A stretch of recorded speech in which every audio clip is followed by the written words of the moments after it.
আমরা 70, ওরা 30, মানে মুসলিমরা ওখানে 70, হিন্দুরা 30। আমরা চাইলে ভাগীরথীর জলে ভাসিয়ে দেব।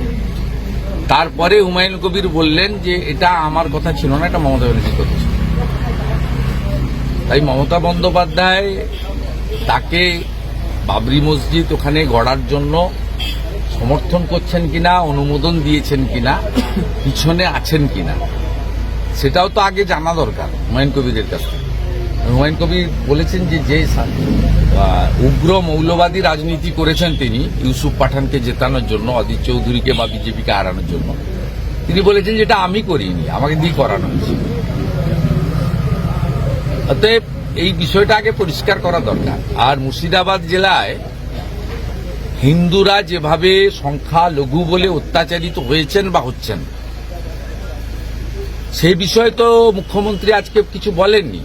হরগোবিন্দ দাস, চন্দন দাস খুন হলো কেন?